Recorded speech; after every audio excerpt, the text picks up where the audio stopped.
Welcome to the Visual Cast. I'm your host, Alon Hammer, aka Rem. The Visual Cast is a hybrid podcast where we interview some of the most unique, interesting, high-level, and exciting artists from all over the world. Entering into Season 2, we will be starting a monthly live stream to our paid subscribers. To join in on the live stream with Q&As, polls, and some surprises, click on the join button below. Your subscription will massively support our channel and bring us further to creating a community of like-minded individuals who love, create, and immerse themselves with the visual arts and the visual world. For those unable to join financially, don't worry. The episode, like all of our episodes, will be available on Thursdays for everyone to watch. And if you want to support us, like and subscribe and share with anybody you think will enjoy the podcast. I really hope you guys enjoy this episode. Now, without any further ado, here's the Visual Cast. The world is like a ride at an amusement park, and it's fun for a while. Some people have been on the ride for a long time, and they begin to question, is this real, or is this just a ride? And other people have remembered, and they come back to us, and they say, hey, don't worry, don't be afraid, ever, because this is just a ride.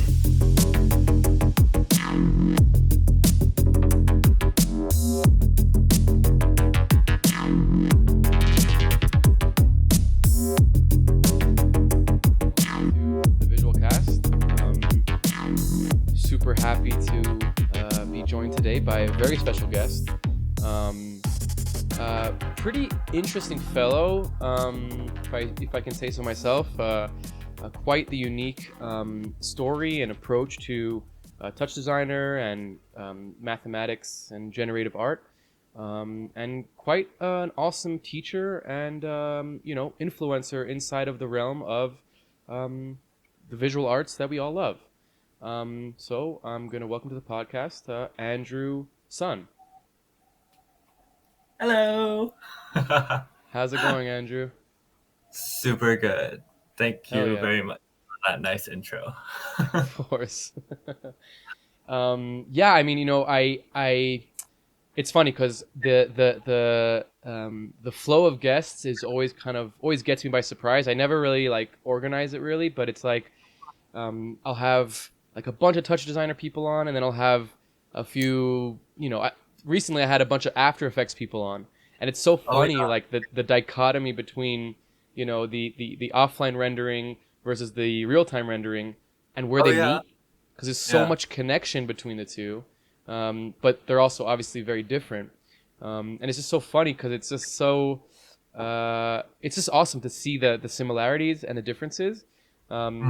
And for me, obviously, coming from a real-time background, for me, it's like a breath of fresh air to have on somebody who speaks my language. And you speak it at a very high level, so it's pretty great. And actually, I take a look at some of your work now, because I think that, it merits kind of a look at. It's a very eclectic, awesome, data-driven kind of body of work. And I kind of wanted to just kind of jump in with I know you're a mathematics student. I guess now you're a graduate, so congratulations. But kind of the intersection between mathematics and art, and where do they bridge? Where is the kind of like the intersection between them, and how do you see them kind of being like one and the same? Oh man, that's we're jumping right in. That's like my favorite topic, so I'm gonna be talking about this for so long. But I think that I started doing all of this stuff because I read a paper on chaos, in math about chaos theory, and it was something about this thing called strange attractors, and it just basically how these researchers figured out how to draw using two math equations, and basically they figured out a way to make these really cool spirals and generate a bunch of them.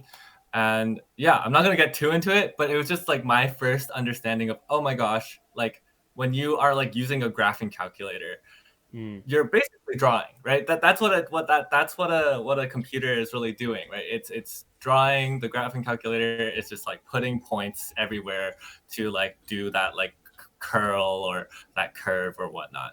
And for me, what I really think, like I tell a lot of people, is that I'm just a glorified 3D calculator.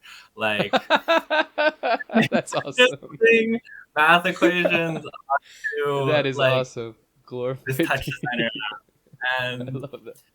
yeah, it's for me, I think, you know, now that I've been doing this for about a year and a half, I really think that a lot of people they're using a bunch of these tools, you know, a lot of visual artists, right? They're using a bunch of these tools like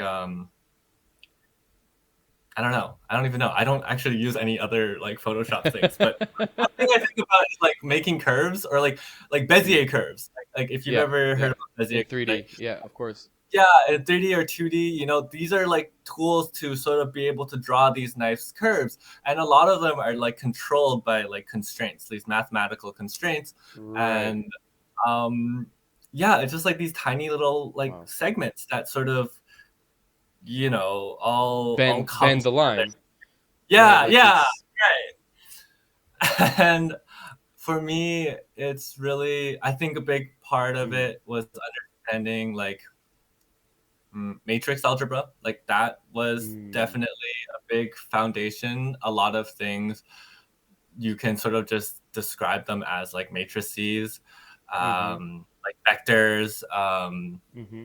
normal maps. I don't know. Like everything is like art and math are like so like this, and I think that it's really really fun to explore what kind of For sure. things that Just a you can question. make. Is a Yeah, normal map considered a matrice? I I'm fascinated by that because I always get into this conversation of like, with some friends, like the difference between a matrice and a vector, and like they're, like a vector is a matrix, but it's also like not what you like. A matrix is more going to be like a bunch of vectors, right? yeah. I believe a normal map is you just. I actually don't know. I don't work with normal maps too much, actually.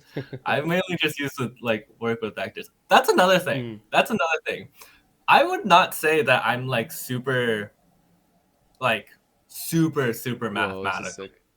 Hmm. Oh yeah, that's like It's sick, first creative coding. One of my first creative coding projects. sick, super sick. Um, yeah, really like that one. But yeah, like I would say You're like not you're not mathematical. You're saying, or like you're more. I mean, you're obviously a very very smart mathematician. I think that the math that I use to really like create the stuff that I'm doing, it's not Hmm. some sort of like high level advanced like oh like I spent 4 years studying mathematics and now I can only like I'm in the upper echelons of like Right, understanding math and that's right, the right, right, reason why right, I can right, make right, right. these are like I would say these are like high school to like first year calculus like math concepts that like anyone Hmm. can really understand, which is another reason why I really enjoy making the stuff that I do, because this stuff is not as far away as a lot of people think it is. I think Hmm. that there is, you know, growing up as a person who was like forced to do math and is like surrounded by all of the influence of like needing to be a good math student, you know, like you sort of see the alienated, like how alienated you can get from math Hmm. and like you get this like idea of like, oh, math is so scary and like, you know, I could never do something like that. And Hmm. like my thing, you know, as someone who makes art with math, someone who loves to teach math, who loves to teach in general, um, the reason, like another reason why I love doing the thing that I do is because it's just really like I think anyone can do it, you know, and I really Hmm. want to sort of bring that level of like mm, math, I guess, or like that level of like I just want to like Science or yeah, the science, some. the math into the arts and like really get those to be like this, you know. Yeah. Well, I think it's, first of all, I think you're doing an amazing job at it, so congratulations. And I really, for somebody who is a complete idiot, myself, I'm not very high. I guess as the years go by, I'm more educated because I educate myself, but I didn't get a good base of education. I just didn't, wasn't a good student. I grew up in like a religious environment, so it was like not really so important. And but when I shifted to the real-time generative world, I was almost forced to understand things like you said, baseline concepts of math, right? Like add, subtract. Obviously those are simple, but expressions, logic gates, things that kind of like matrices, understanding graphs and being able to, like comprehend like what a vector is, right? In like a data table. And Yeah. then as I get, I guess now I'm already at the point where I'm, considered good at what I do, I hope. As I get better at what I do and get more and more in depth, then I realize that math is not scary, especially the math that you need for what we do in like the generative visual arts world. And not only is it not scary, it's freaking beautiful. The more you kind of like get deeper into like, okay, a noise pattern or like a simulation. Yeah, okay, you can like what is it called? Push it down to like its base level of just numbers. But really, like, what are numbers if not like an expression of reality and the universe in like a very quantifiable human way of understanding, right? Like, it's not abstract. It's like legit. This is what it is, and like for somebody who is very abstract in my thinking and very like esoteric and spiritual in my thinking, like math is very grounding. So even though I never will be able to understand a formula or like a physics kind of like problem, I can Yeah. comprehend it like abstractly very well, and then through that abstraction kind of understand what's going on inside of the art form and inside of the generative thing, and that like gives me a lot of you know pleasure, but also like it allows me to like really enjoy what I'm doing on like a different level, and I think that what you're saying, like the education of the bridging, is really important because I think most artists, like most creative people, don't want to deal with math. That's why they became artists, right? They don't want to deal with math, or maybe they're scared of it, or maybe they don't understand it. So I think it's really a powerful thing to be able to find where that bridge is, and then push people along the way. So yeah, Yeah. I think the converse is also true. I think that a lot of people go into for sure. math or the sciences because they can't do art. And like that was me, you know? I And yeah, I love like that. it's just it's I think it's a shame like that that's sort of the way that we think about it in like this sort of binary, but I hope that I can change that. For sure. And I wanted to ask you about that. You didn't grow up like quote unquote with art, right? Like I read a little bit about that you kind of weren't so creative per se, but you had this fascination. Can you understand where it came from? Like, was there somebody emulating that you wanted to kind of be part of, or like, what was the catalyst for you to switch between, okay, I'm a nerdy math guy, to now I'm a nerdy creative guy, you know? Oh gosh. Yeah. Um there's so many things that I can bring up. Um but I would say in high school I was like pretty like kind of artsy, but like it's just like a hobby that I picked up for like half a year and I dropped it. I used to make Hmm. anime edits. And Oh, is that where the Evangelion comes from? yeah, like I've always like been like someone who kind of likes anime. Like I don't want too Hmm. much of it, but like yeah, I made a bunch of anime edits back in high school and like that was the extent of my like artistic Expression. Like I couldn't really draw, so I was like, okay, well, I can like edit anime. Like, it's like I like the music, I like the anime scenes, I can Yeah. sync them up and like stuff like that. But that was like very short lived, and then I went into school for math, and then that's when it sort of really kind of unraveled, because I went into university for math because I was just like, I'm good at it in high school. Like I was good at it in my like last 2 years of high school, so I was like, okay, this is a pipe dream, I guess. And um, but the thing was that like I wanted to go into it because I wanted to be a teacher, um, but um, like down the line, I just like kind of lost it, because if you are trying to be a teacher, like the math that you're learning not like doesn't necessarily translate to what you're trying to teach, and it just got really hard. It just got really hard for me. I burnt out. It was like COVID. It was like right out of COVID, like 2021, I think, and we just finished like our first semester was online, and then the COVID restrictions got lifted, so we went back into school, and in person it was pretty fine. And then I don't know, but then we got like sent back, and because like there was the COVID scare, and then I just was like, okay, I can't do this, and I just like I don't know, I just like crashed and burned, and so I like decided to take a gap year or two, and yeah, A gap I year or like told two. yeah. I ended up doing some modeling instead, and because the opportunity presented myself like as well, like while I was like burning out, and this like um, agency in Vancouver was like, hey, we like your look, like you could probably work in Montreal for like some e-commerce, and then I was like, Oh yeah, okay, sounds that's so like good cool. money to me. I can travel the world.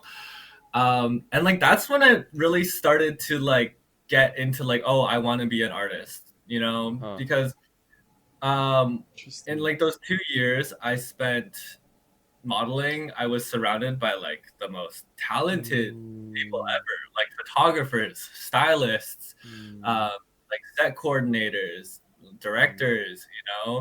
I was meeting like so many people. Like my best friend right now, I met during my modeling, and he's a creative director, and he was really like the guy that I would talk to back then. And I was like, hey, like Harry, I really want to make art. I really want to do like these cool things, and I didn't have anything.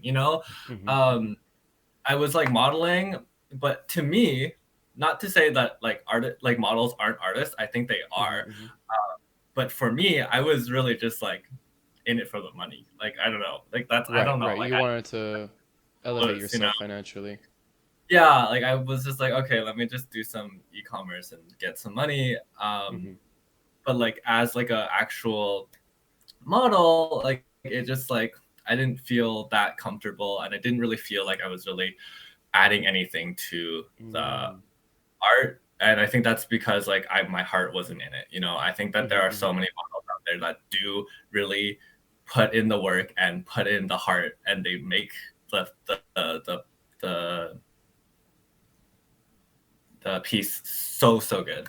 Right, right. They But yeah, they bring themselves to it and like really dive into it. Yeah, that's powerful. so for me, I was just like, okay, well, I can't really draw. I can't really do any photography. I can't really, I don't know how to style people. So I was just like feeling really, really like lost. And like modeling those 2 years, it was not the best time. Because I just did feel like lost for a lot of it. It was still fun. It was still something that I don't regret, but like I just like really um like wish I had something else to do, I guess. And that something else was like Oh, I lost you there for a second.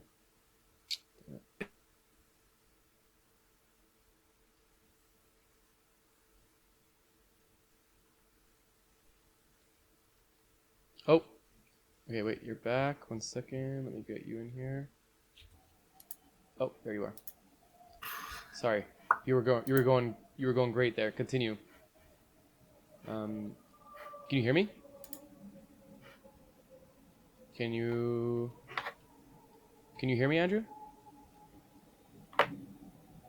Oh, Can you hear me? yeah.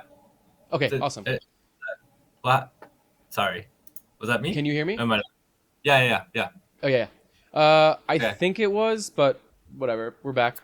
Um, Okay. please continue. You know, you were. That Oh yeah. was awesome. Please continue. Yeah, I was that's when I found the article on the paper on how to create the strange attractors. And I like made the two yeah, I just like coded that in Python and I was like, holy shit, this is awesome. And then I moved on to Verlet integration. And then that was when I made the fabric simulator, you know? Ah, gotcha, And I gotcha. was like, holy shit, like I can like this looks sick, you know, I can like simulate physics in code, you know, I can make this like sheet of fabric and it looks sick and I can play around with it. And then I was just having like a pretty like it was an okay time. I'm gonna be honest. Like I don't love coding. You know, I remember watching your podcast with Pakata 12, and Oh yeah. I think we all share the same grievances with coding and you know things not being real time. Right. Um, but yeah, and then eventually one of my other friends who is also an artist, he was like a singer. He was like, "Oh, like have you heard about TouchDesigner?" And I was Mm, like, "Let me try that yeah. out." And so I found TouchDesigner, and yeah, I was just like, "Oh, this is really interesting. This is like so open-ended Mm-hmm. and there were so many tutorials. I like remember watching Electronauts like long ass like beginner tutorial and I was like, okay, this is cool. Let me move on to I think I put it aside for a bit actually after watching Mm-hmm. those tutorials, but then I like came back like a month later or a few months later. I forget. Mm-hmm. Kind of forget the timeline. But I started to just make things. Yeah. Mm-hmm. And I eventually stumbled onto like Pakata 12's tutorials and I was like, what the fuck is going Yeah, on? this guy's next level. Yeah. Yeah. And then eventually something, it was two tutorials actually that I was watching that made Mm-hmm. me like really click. That I was like, Mm. oh my God, we are doing math using textures. We're, Right. we're fucking subtracting images together and we're getting information. And it was the Plexus one, Oh yeah. and it's an RGB math one. RGB. And The Plexus one is like a classic. Like it's so. classic, It's old but like. gold. Yeah, they're both like 5 years old, and I'm like, I Yeah. still go back to it from time to time just to like see Nice. what's up. But yeah, that one like really started to like Interesting. unlock that, you know, and creating, yeah, just like creating It's so good. yeah, it's such a great story, dude. Like really, I love the like the different versions of Andrew, like kind of going one into the other and like retaining something from each one. Like very fascinating journey. Um, Yeah, and I love that you are self-aware enough that while you were modeling, you're like, okay, there's something here that I'm enjoying. Like I'm enjoying this creative process and something that I'm part of, but I'm not but it's not me being the thing. And that's like, you know, I want to talk to you as well of like the importance of artistic expression, you know, especially when you're, you know, having a hard time in school, having a hard time with your career, having a hard time in general in life, right? Like life can be difficult. Um, you know, I would say that if life isn't difficult, you might be doing something wrong. You right. know, no judgment, whatever. But the importance of being able to express yourself through a medium, right? It could be your voice, it could be an instrument, it could be a computer, it could be a brush. It doesn't matter, but it could even be code. It could even be code. It could be, and it could even be modeling, right? Like as you said, like that. thing is so powerful to, our, I don't know, without getting too foo-foo, like, our point of being here on the in the universe, in the earth, to self-better No, ourselves, to grow. absolutely. Yeah. So, Yeah. was was the kind of before we get into the holy grail of TouchDesigner, before we get there, because we will get there for sure, and we will, what the anime, the crying meme, like, oh, TouchDesigner, we'll get there. Um, Before we get there, like, maybe can you quantify this kind of artistic expression need for yourself, and you know, like the trajectory of finding that paper and then coding and then seeing the code and then realizing like what it is inside of it that you like, and then finding touches on it, like, okay, this is what it was. Mm. Does there, is there a through line? Is there something that like you can kind of um, pick out that can kind of express itself? Like, yeah, what is the value of artistic expression for yourself, and where did you find it? Yeah, I I think that I I think that there is so much importance on the act of creating and the act of Mm-hmm. sharing.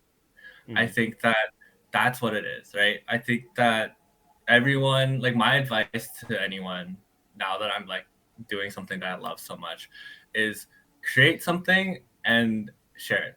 And like Mm, share it to your nice, friends, to your family, to the community, nice. and like don't do it for the fame, right? Do it because you made something out of your own two hands, and everyone should see it. Mm, Everyone, like, it's awesome that you are able to create something out mm, of your own two hands, and like get that out, and it's just a representation of you, right? Like whether or not you think it is or not, like you might have doubts, but like this is something that you made, it's you, and people deserve to see it, and I think that that really drives people to um, go further. And I think that for me, spending so long of my life not having that, not knowing how to create and not mm. being able to share, that's what really drove me, right? And this is the reason why Interesting. I keep on doing it, because number one, it's fun. I love to create. I think it fuels my sense of curiosity. I recently had a talk with my friend, and I was like, oh, like what is the meaning behind my art, And I think for me, it's super surface level, right? It's what you see is what you get. There's no really inherent deep meaning. The meaning for me is the curiosity that really drove me to Mm, get to that point, right? It's about like exploring, experimenting, discovering, connecting all of the things that I've learned in my like past to now, um and yeah. And I think that another thing is like I'm also doing this because um it's for the ability to teach. I want to be able to go and make more tutorials. I want to be able to help people who are like in the similar position mm-hmm. as me. Maybe Mm-hmm. they don't know how to make something. They don't know how to create art. They don't know where their medium falls.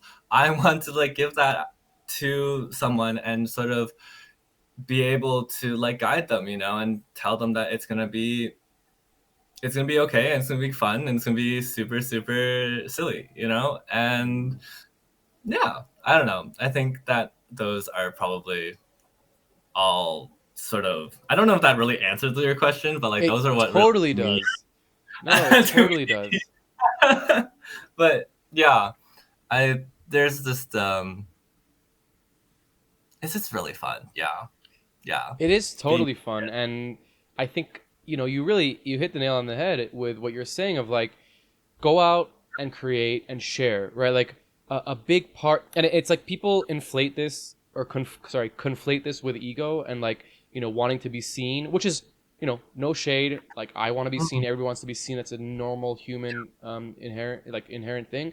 But Yeah. when you create something, the act of sharing it, the act of having somebody get your creation, is kind of that feedback loop of the importance of creation, right? If you sing in the shower, you're expressing yourself for sure. But if you sing in front of people, you're actually like getting value out of your expression, right? Like, okay, expressing yourself in the shower, you're gonna get value because you're gonna release, you're gonna feel good. But when you get the feedback from somebody else, you get that, you get that reciprocal kind of like energy back and forth of like, oh, here's my art onto you. Oh, I'm feeling something from your art, whatever it may be. That's really powerful. And that's also where healing comes in, and making the world better comes in, and all those beautiful things, the foo-foo stuff that comes in. And I think that it's really what you said is so potent of like, yeah, go out and make things and share it with people, regardless of the fame, regardless of how good it is or how cool it is or whatever. Like, just that act will make you a better person, will make the people around you better, and that's obviously good. And the wanting, your inherent wanting to teach is so lovely. Like, I have the same feeling. Like, I wouldn't consider myself a teacher, but I do like to mentor people and like help people on their journeys. And I've done workshops, of course, and thank God, inspired many people that have amazing careers now, and yada yada yada. But the point is that like that feeling of seeing somebody like planting a seed in somebody, and then like letting them like planting a seed, and then like, okay, see you later, and then coming back later, and then there's a tree there, is so amazing. And it's like, it's not an ego thing. It's not like like a, oh, how amazing I am. It's like, it's that reciprocation of like, what is the point of my work, right? What is the point of my art, right? Like, yeah, okay, making money, being famous, playing in front of audiences and crowds and having people appreciate it. But like, just that simple small thing of like planting one seed in somebody and having them now have the ability to plant seeds in other people, or do their thing, is massive value. Like, and I think that if you have the bug and the itch to teach, then more power to you, and continue with it. Did you always have that kind of want to impart knowledge onto people? Is that something that you always kind of like knew inside of you? Yeah, I grew up hating math, so I really like grade 11, grade 12, I got a really good math teacher, and I was like, oh shit, like I think that having a teacher, a math teacher, or anyone who can guide you in a gentle way, is so like, it's so It's valuable. important. It's powerful. Yeah. And yeah, I've been like teaching math, tutoring math for like the past 5 years. I love it. I think that it's the best thing ever. And yeah, like that's just like my day job, but I would love to like extend that, my experience in teaching, into something that's for TouchDesigner. Because like right now it's like kind of just my hobby, and like I love that, but again, bills must be paid, so but, well, check out grateful. Andrew's Patreon, please. Everybody check out Andrew's Patreon. There's a lot of awesome knowledge sharing. He's pretty active, I would say, so definitely check it out. And now we get to the moment of TouchDesigner changing lives. This is like one of those conversations that I love having. I have a lot of, and it's so funny. I was telling you before we started that I was at a friend's daughter's birthday party yesterday, and and they're very good friends of mine. Like, it's a kind of a group of friends that were all kind of involved in the live events and media world. We all happen to have kids, so it's fun. And me and my friend Brandon, who's actually been on the podcast before, he was on episode 2, so a good friend of mine, we were having a discussion with our other friend Diego, who I've mentioned a few times, Diego Castro, one of the most brilliant technical artists out there in LA, and we were kind of like punching him, in like, he's like a disguise operator, and he's like a much more he's a lot less hands-on when it comes to creative coding and node based interfaces and things like that. And me and Brandon are like, dude, come on, just try it. Find a I'm like, I made him promise me that he's gonna find a gig that they don't care what the media server is, and we'll build them some custom media server for whatever the gig is. And I guarantee him that it will be better. He'll save money. He'll make more money. Like all these things. Yeah. And it's just so funny because I bring it up because it's like the once you realize the power of TouchDesigner, but in general, just like open-ended environments that are visual in nature, visual based scripting, there's no turning back. You can't go now to a After Effects or Disguise or whatever, like a more linear based system and not be frustrated. Yeah, you can use them, and I use Resolume when I have to, and I love Blender. I do use linear workflows, but it's like there's always a moment where I'm like, fuck, this is so annoying, and I have to wait for something, or I can't connect something, and there's a disconnect, and I love that aspect of TouchDesigner and in general visual based scripting. And I'm sure for somebody like yourself who came from like coding, right, and then is like, oh, look at this crazy stuff that I could do. I'm like a big brain, I can figure it out and all that stuff. But now I have to wait to compile. Now I have to, deal with syntax errors and go through the lines and all the blah, blah, blah, blah. I'm sure that discovering something like TouchDesigner is so fluid, so open-ended, and doesn't hinder you from using code, or actually encourages you to use code and expressions, must have been life-changing. So, yeah, I mean, please tell us about that. Give us all the GUI stuff about TouchDesigner and how amazing it is, and how much we love it.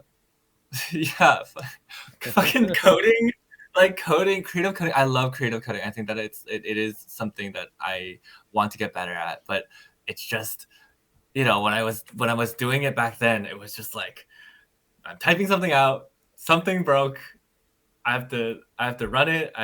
Nothing runs, nothing is showing up. I have to go scroll through it and like pick one thing out, do it again, and it's just like, wow, discovering TouchDesigner, it's like, oh shit, I can literally connect anything with anything, and then something pops out, and I think that's beautiful in terms of like learning, because I think that I think you mentioned this on another podcast, but there's like this live feedback, right, where you really like carve out your own learning, and I think that's great because that means that you're not like, the barrier to entry, I feel like, kind of flattens a bit, and wow. Nice. Because I tell everyone who's asked me like, oh, like, do I need to be good at math to like use TouchDesigner? I'm like, no, you don't need to know anything, right? Like, if you want to learn, you just have to keep on going, experiment. You will make your own understanding, right? Like, I know so many of my friends that like don't use math to like make really cool shit on TouchDesigner, and yeah, but then there's like this other flip side where it's like, well, you can use math. You can be super specific about all of the calculations and all of the concepts you're using, and I love that part as well. Especially because I am mathematics background. I think that my art, it's my like art style is very scattered, right? Like I don't really have any consistency in between my posts, but I do like to think that all of my pieces are very structured. And what I mean by that is like, it's very much like based off of calculations. And one thing that really helps is the fact that when you're using tops, you can really see all of the data, right? You can see all of the data being represented, and the colors sort of like match into some sort of like, it just gives you a lot of information that like coding, it just doesn't really have. It just, for me, it's like, I can't really imagine this block of code as some sort of stored data, like it's really hard for me. But for TouchDesigner, it's like, okay, well, I have this 2D texture. I can really just like, go and like I know that like this like 2D texture, if I was working with like physics, Mhm. that like this one stores a bunch of like velocity data. It Right. might be like Right. super like green and red and random, but I know that, oh, like something that is less green is going to move slower than something that's more Wow. green. And to me that's just very, very helpful. And I've been really getting more into um, filters recently, and one of the things that you need to really understand for that is like pixel indexes and how that sort of associates. And I recently like discovered how to you know remake one of Takada 12's like tools on his Patreon. And to me that's like always a milestone for me. I'm like, oh shit, okay, this is I'm getting better. But yeah, like it's that's the much more like fun thing about, I think, TouchDesigner in that sense. It's just mm, the real time really caters to whoever's using it. Yeah. You can be mathematically inclined, or you can just Yeah. have fun, and just connect things and call it a Totally, and day. it's exploration, right? It's like that infinite exploration of parameters. And I want to talk to you after the set about that kind of what that means, like Mm, like what it means in like a esoteric sense. But just on the surface level, like being able to mess with parameters, yeah, you learn, you're having fun, you find things, like you have those. It's like this. It's the chaos theory, right? It's like you yeah. find inside of the noise, inside of the mess, inside of all the numbers moving, you find beauty. You find order. And I think that, yeah, I think you said it really eloquently. Like there's so much value in that, and Touch Designer offers that in like a way that really no other software does. And I say that, I don't say that like lightly. I know most softwares out there, I've dabbled with them or at least know about them. Mm, There is other visual scripting, visual based softwares out there. There's many actually, but there is none that do it so eloquently and so open endedly as Touch Designer. And there's also the environment that Touch Designer has created over time. You just can't really. There's nothing like it. There's no other. I mean, I guess instead, like besides for like whatever C++, or Python, like them being environments that have so many modules and connections, and you can do anything inside of these environments. But in terms of like a visual scripting environment, there's nothing like Touch Designer where it's really you can do anything and you can build anything. Um, and I would say you could do like pretty much maybe like 90% of anything with just the built-in operators. If you're like Paqueta, right? If you're like a psycho crazy genius that like can do things with tops, and shout out Paqueta because he's the coolest dude ever. Really, like I say that honestly. He's one of the coolest people I've ever met in my life, and there's something about the way that he sees things and views things that is so unique. And he's a testament to like, don't write any code. Here, just yeah. take textures and Yeah. manipulate them, and you can create anything. You can create simulation. You can create, super advanced mathematical, functions with just the operators in Touch Designer. And I think that, that's like a testament really to the power of Touch Designer and the beauty of the environment. Um, Yeah. I want to, yeah, another thing, like making things in like you can make 90%. Like I want to go back to that because you really can. And I think one thing is like that I like to really think about is like the filters that you can get in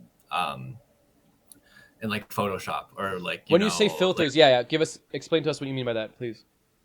like a lot of the post I guess like post production Process. of yeah, the post processing of my patches, you know, like I do try to just copy like tutorials from like After Effects or like Right. you know, Photoshop. You know, I just, all of the components, all the nodes that you need are there, but they're just sort of Yeah. scattered. So you have to like kind of make it yourself. But like you can Hmm. get the exact same effect Totally. on onto onto TouchDesigner. Like you don't need to put it into a different app. You can, but like yeah. So Yeah. I think that's No, really really for sure. I think that by the way, I think that translates to lots of different workflows, whether it's post process, whether it's simulation, whether it's data manipulation. good. Something that's coming up to me is um, I think it was Pau Olea. She's an amazing touch designer artist. She was Yeah. showing off some of her post process effects and like a really simple chromatic aberration, right? Which is like, yeah, it's a post process effect, but it's also like a thing that happens in in physical world, and it's like few nodes just really Yeah. smartly stacked and done. And it, I'm thinking now like the it's so funny because when you like I was interviewing Bert Veracruz, and his episode's coming out this week, and he's an After Effects artist, and the way that he stacks effects in After Effects, I'm like, what? Like, kind of like Paqueta level genius of just like these basic functions, like gradient, kaleidoscope, polar, all these things, and then when you go from like a 2D gradient to like some tripped out mandala like crazy thing with Right. a stack, right? And Yeah. it's like so similar to the nodes, right? Like you take a bunch of nodes and stack them together, and now you have something completely different. I think that that's like a really powerful thing, that a good environment of allows to do, and Touch Designer does it so well. Um, Before we get into our set here, and I'm super excited to see what you have ready for us. I'm sure it's gonna be awesome. I just wanted to touch a little bit about, excuse me, about something that we kind of mentioned a few times, but didn't actually give too much time on. And I just think that you're a really good person to talk about this with, because I'm fascinated by simulations. Most of my art or VJing in the past 2 or 3 years has been around like physical body simulations, and like just the way that things collide, and the beauty of physics. Even though I don't understand it at all, I can quantify it into something pretty. And I've been making my own plugin for Unreal that's hopefully going to be released soon, that basically adds a bunch of forces into the physics engine. And like the more deeper I get into it, the more I'm fascinated by like how beautiful simulations are. And then the esoteric of that is like how beautiful reality is. Yeah. But I wanted to ask you, like, translating simulations into beautiful visuals. Um, how do you view that? What do you look at it? What is your take on that? Like, what is the process? What is the outcome? And maybe just like some insight into that. Translate.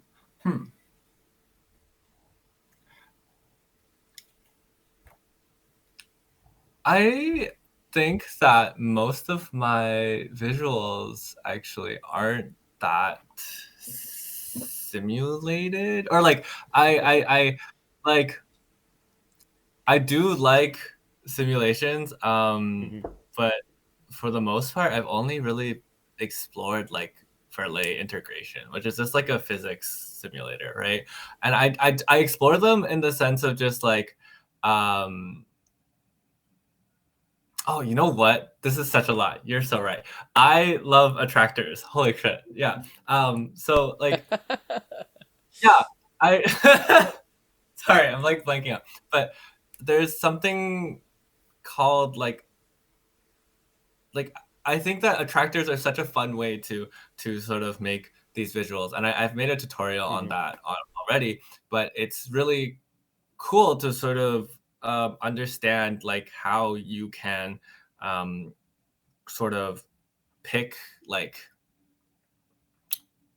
like pick a starting point or a starting group of points, and then create a system that like drags those points outwards and like makes them fly around and stuff like that. And it's super simple math, and it's very very it leads to like really beautiful um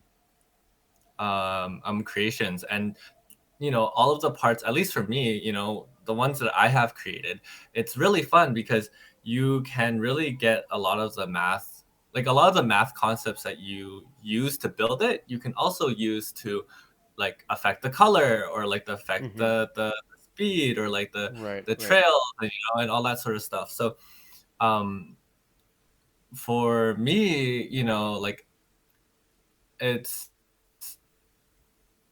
it's really fun to translate those simulations into an actual visual, because there's so many qualities that you can that just the simulation inherits, and those qualities you can sort of transform. You can like I'll show you one of them. I'll show you one of them that Okay. I can't I wait.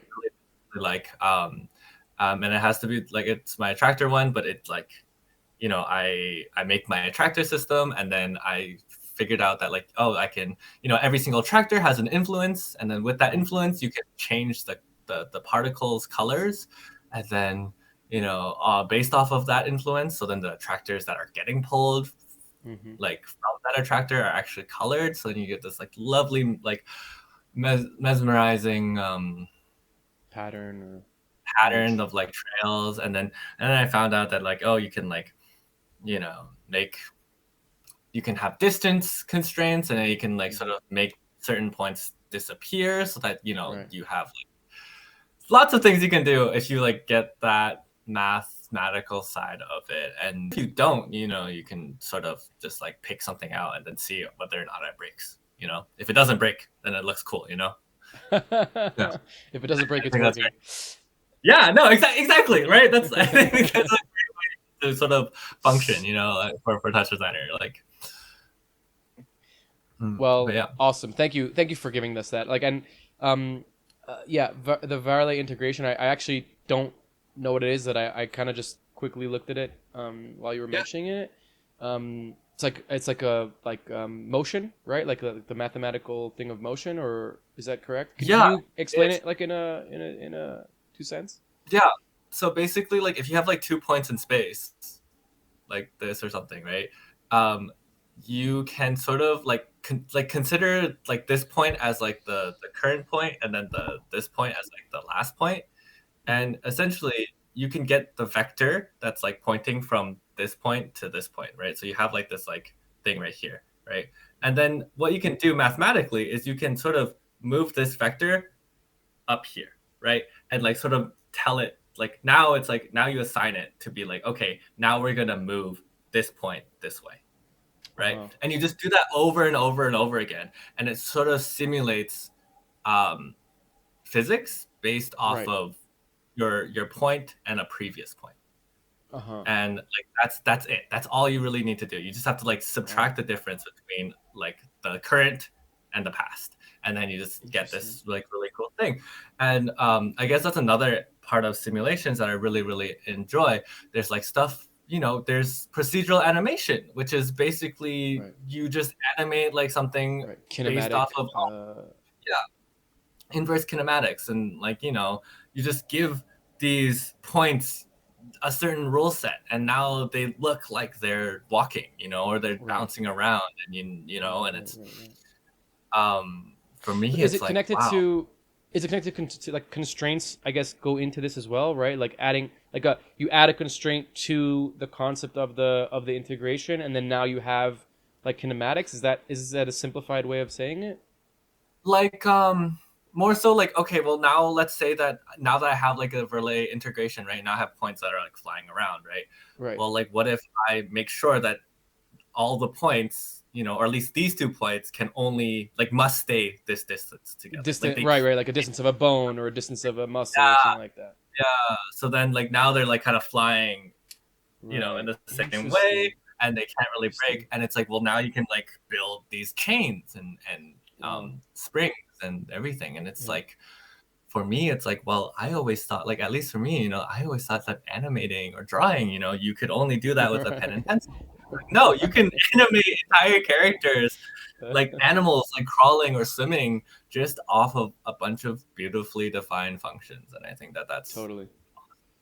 Yeah, yeah. super awesome. Well, that's a great segue into your set. So let's jump into it. Excited to see what we have here. We're going to jump into Andrew's computer, and please take it away, Andrew. Yeah. Yes. So this is the attractor thing that I was talking about, where like I have a bunch of these attractors, and essentially all of them are sort of picking up some sort of color, and that sort of defines the coloring of the entire patch. And the way that that's being done is I sort of have all of these kind of coming together. And so right here, what you see, although like it kind of looks messy, but it's just all of the tractors that are being pulled, and each of them are associated with like some sort of color. And I am adding this over, or I'm overing it over this life component that I learned from Supermarket Salad. And basically it's combining Nice. this this null right here. It's basically combining the particle life duration and also the um, the influence of the attractor. And so now you get this like really cool thing. And yeah, and I think that this is like a good example of why I love 3D like textures and tops so much, because all of these are sort of communicating, like to me at least, like what's happening. And the reason why that's happening is because I'm using this 3D ramp, and I'm basically, if I add a null here, can view it as points. And this 3D ramp is basically just a cube, right? And then I bring it into the center, and then I constrain it. And both of these are from Pakada 12. So, again, Shout out the OG GOAT. G code. But yeah, like just by doing some math, you get a circle, right? And then this circle is like the domain of where I'm pulling these points from, right? Interesting. And so that's why like each slice of it is like a part of a circle. And the way I'm doing that is, just by doing some simple normalizing and dividing. But like, look at all of these, like it's so great because you just get all of these fun like communications of information, like all of these gradients and whatnot. And yeah, anyways, so that's like the base of it. And then this attractor stuff I go through, I think pretty in depth in my attractor tutorial. So let me see. Yeah, it's basically the same thing where what I'm doing is I'm grabbing a single like attract, like this would be like the attractor position, and I'm subtracting it with the entirety of my system. So that means that basically what's happening is this system right here is giving all of the directions of the particles to point into this constant. And I don't know if this will really, oh yeah, you can see it, right? Hold on, if I turn off, if you can see that little that little dot, oh, where'd it go? Oh, I think I lost it. Okay, well, anyways, basically all of them are pointing, but then you don't want all of the attractors to, or all the particles to sort of go into that one attractor part. So I just am like thresholding it with the same position. And you can learn all of this on my tutorial, but essentially what's happening is I'm telling like a attractor to grab all of these points, but then don't grab all of them based off of this threshold. So only grab the ones that are being defined here. And yeah, and then so you get these like nice little pulling things. Sick. Yeah. So one thing that I think is really fun to work with is using a limit when you're playing with tops. It's like, to be honest, I don't really know what a limit top does sometimes. Like, it's quantizing positions, like, and like that just means that it's like sort of like collapsing, like averaging the pixels like out to be a different resolution. Like, that's my understanding of it. But like on like a very specific, precise level, I don't really know what's happening. But like, you know, if I increase it, you know, it sort of leaves like different effects on what this overall thing that I'm trying to do. And the overall thing that I'm trying to do is I'm making this this mask essentially to put over my um, my entire like sphere. And yeah, so this system right here, like the reason why I like to use the limit chop like at this end, this is like basically, so basically now after all of this like influence attractor stuff, I have this second part that's outside of the feedback loop. So this null is like, yeah, this is like the end of the feedback loop. And now I can do some like post processing on like the particle system. And so one thing that I want to do is I want to sort of like mask the like, I don't want too many particles in my system because it kind of gets really loud and like noisy and bright, especially with my post processing process. And so if I just turn off this threshold, right, or turn on this threshold, right, this threshold right now is not thresholding everything. So right now it's saying, since it's all white, it's like, okay, include all of the points. But what I can do is I can like actually like increase this, and you'll see that now things are getting, you know, black. And that's the parts that are being masked out. And the way that I'm doing that is I'm basically just doing a modified version of a yeah, I'm doing a modified version of a distance calculation.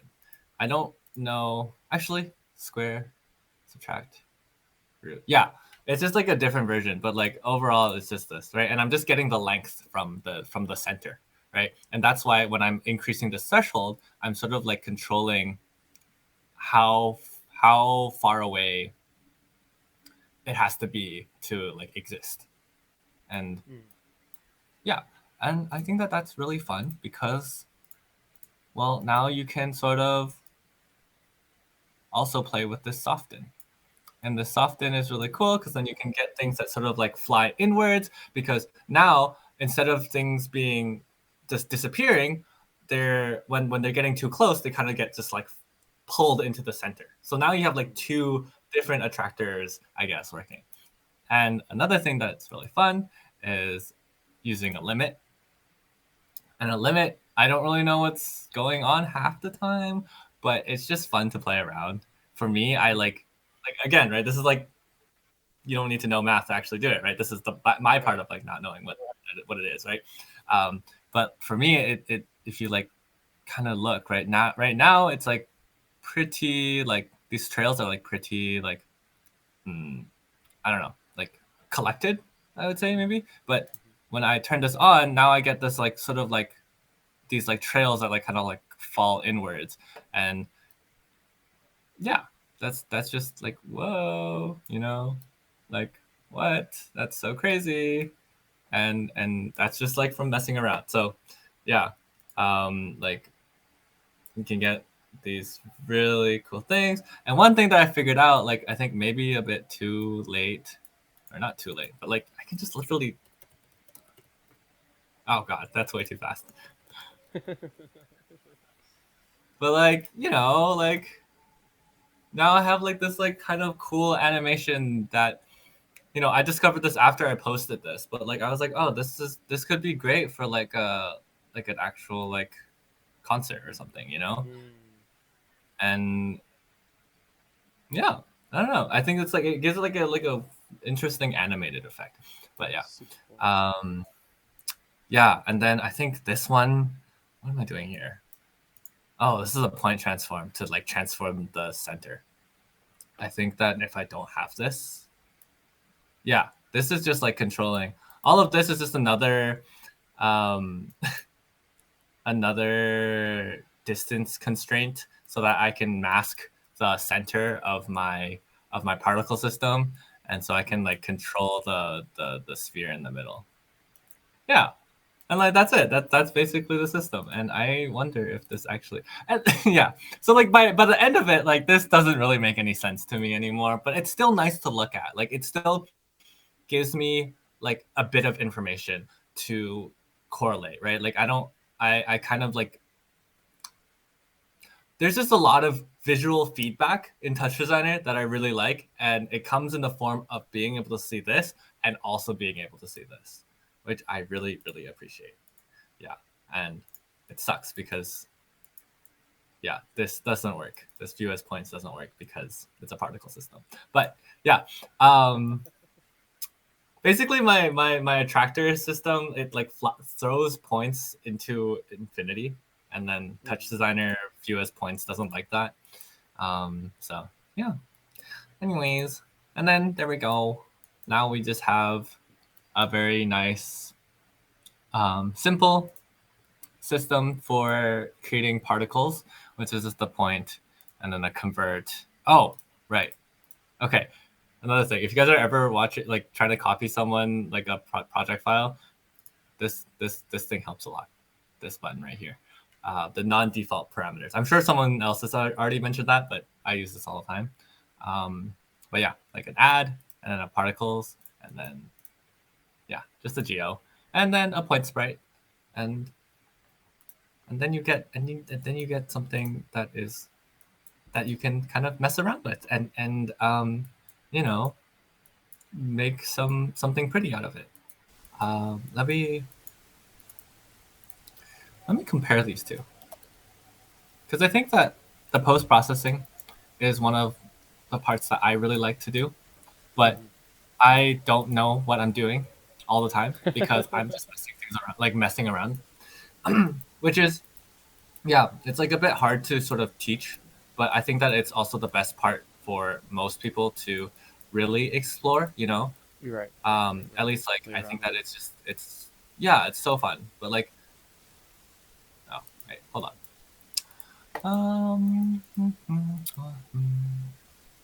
Yeah, so this is what you have when it's just like, you know, out of the render, you know, and like that's like kind of boring, right? Like that's not very much to look at. But then, you know, adding enough post processing and you get something that's really really pretty. And yeah, I wish I could. Okay, so this is a feedback, and then this is a threshold and a blur, and then I comp this together, I think. And I think the purpose of this is one of the things that's really frustrating about particle systems is that you have like a bunch of like noisy parts because there's just like particles that like float around. And for me, one of the parts of a post processing system is just to sort of get rid of those like tiny little like particles that are yeah, like it's sort of I think the point of this is like removing everything that's not this stuff. Like if you can see here, like anything that's like not Yeah. defined by this blur right here is just yeah, we're just deleting it. Subtracted. And Deleted, yeah. yeah, and then some levels, um and then a bloom, and then another level, and then a radial blur, which I think is honestly one of the best things to work with, like post processing. I learned it from like an After Effects tutorial, and it's just how you get like these like nice little like, you know, and it's super pretty, and yeah, and then what else? I think that's about it. Yeah, this is like all of this is like really just experimenting. More blurs, more comping, more chromas, luma levels. I don't know what I'm doing, but you know, it looks cool. And oh, and then this one's really fun too. An HSV adjust. This one you can Mm. just like throw onto any post Q processing. rotate forever. Yeah, super pretty.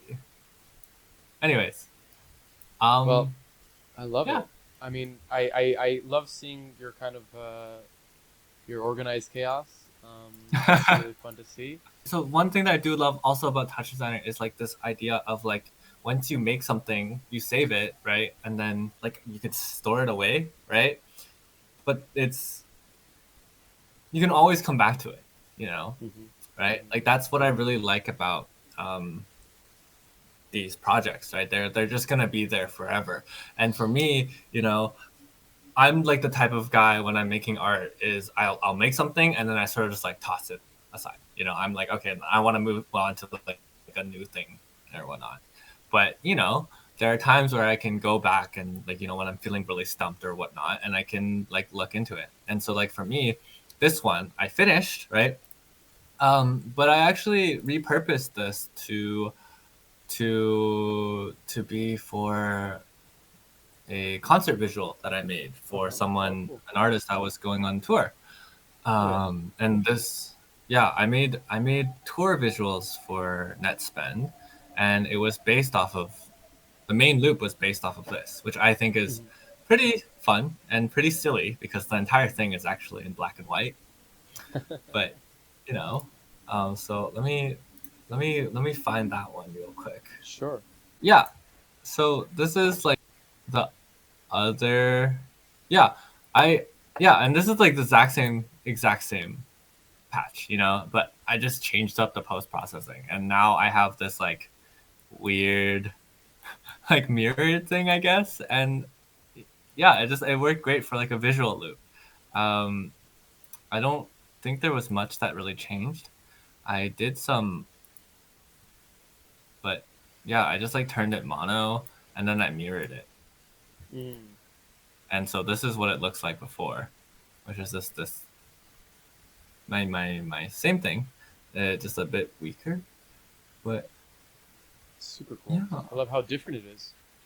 right. Like And it's uh, just literally just two things. It's just the mono, and then you flip it, and then yeah, and then I took this into another patch, and let me see if I can find that one. Yeah, so I patch. basically just yeah, I took this right, and I just brought it into a new patch where I did a bunch of post processing, Oh. and yeah, this is just a bunch of like I wanted like a I guess a CRT type of effect. So it's just a bunch of displaces and noise. And this is like completely arbitrary. Like you just Hmm. kind of define these like slopes and add them onto this displace. And both of them are sort of just, you know, ever so slightly moving things a bit so that you get this like kind of glitchy effect. And yeah, like I'm just using the particle attractor tutorial that I made, and I made something like that. And I think that if I switch, oh yeah, I was trying to make camera strakes, but I couldn't really get that into a way that I really liked. But um, I'm looking into it. I'm looking into it. I'm trying to really get like camera shakes into like into Touch Designer because I still love like anime edit stuff. So this is another part that I made, Hmm. which is again, it's based off of a really old project that I made for another visualizer, and I wanted an N, so I comped it into one. You know, I took the same thing over and over, and I just built it into an Oh, look N. at that. That's so funny.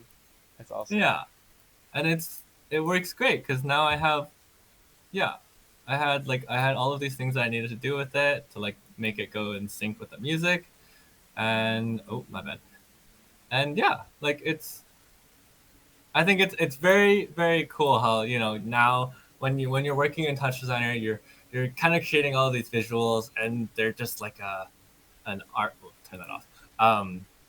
It's just a collection of things that you can like just because you posted it or just because you're finished with it, it doesn't mean that like you can never use it again. You know. Right. Um, Right. Right. yeah, and I think oh boy, yeah. and then this is a different displace to get like the vertical like wet. I don't know if wet is the right word, but it's just like this like paint streak that I really liked. And that was just like me experimenting with some noise and displacement. And this one is just like taking just taking the horizontal aspect and just sort of spreading it up and down. And yeah, I don't know. There's that's basically all of it. It's so disorganized. I'm so sorry, but yeah, it's That's great. but really liked working on this project. It was really cool. I really was so very happy to do it because it was like once I finished, I was so satisfied with it because of the fact that I was just putting stuff together from like where I used to, like from my old projects, I guess. But yeah. And then yeah, oh my god, I would love to. Speaking about like pixel, yeah. We can go into, if you want, we can go into the Minesweeper one if you'd like. Yeah, definitely. Let's do it. So yeah, this is the Bad Apple one that I was doing, and it was basically it started with me doing like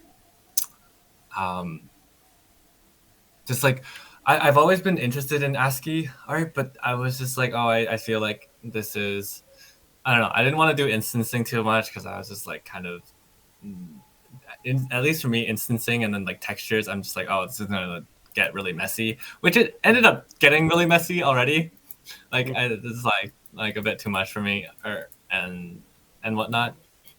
But I found a way to essentially do this with just tops, and it's really interesting. But essentially, it was like my discovery of trying to learn how to number pixels, essentially. And when you're like looking at all of this, what we sort of have is like zero. Like if you look at the corner right here, we have either a 0 or a 1. And my system, essentially, it changes it so that we have these values, I think around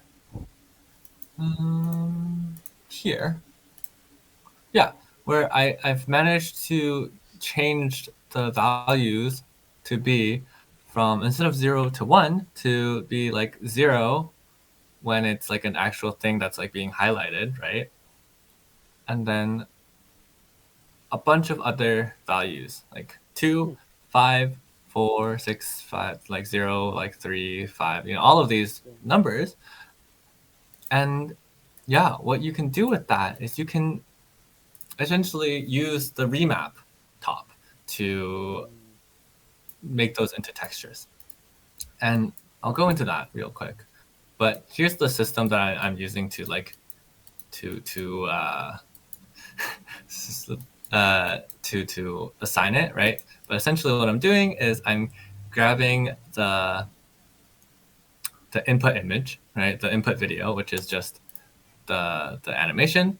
I'm flipping it inside out, which is just like a choice. Like you don't need to do that. Right. But essentially I'm masking out all of the stuff that is that I kind of want to get rid of. And then I'm building a border to essentially define the zeros and the ones.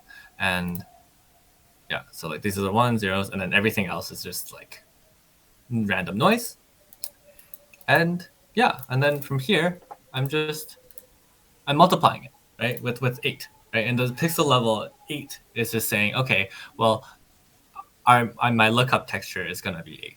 And what is my lookup texture? Well, my lookup texture is this thing right here.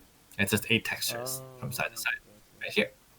And so, well, the Interesting. cool thing about this is that, yeah, so what I'm doing is if you go all the way back here, this is essentially just a UV map tiled to fit my input image. And what I mean by that is, what this means is that this UV is essentially 1 pixel of my of my of my video. And what I can do is, well, if this is all like the same, right? I can grab a remap. And I'll show you exactly what it does. Or I'll take the remap from the one that I'm using here. Okay. And I can put that here. Let me see. Okay. So I can put a remap here, and then I'll select, yeah, I'll select this guy.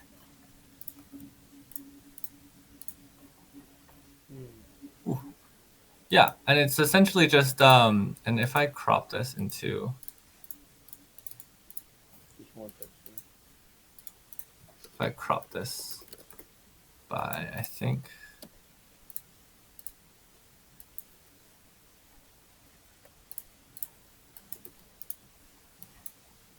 yeah.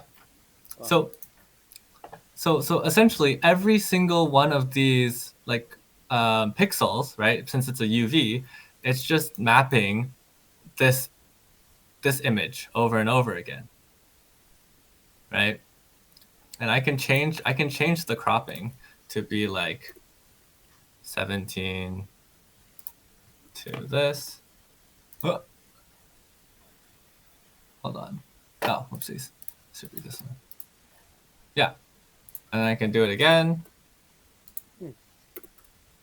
And I'm getting all of the remaps because this UV is being defined as like this, from 0 to 1, right? And so when I get rid of this crop, now I get this weird texture that's like kind of blurred. But if you like squint really closely and compare it to the original image right here,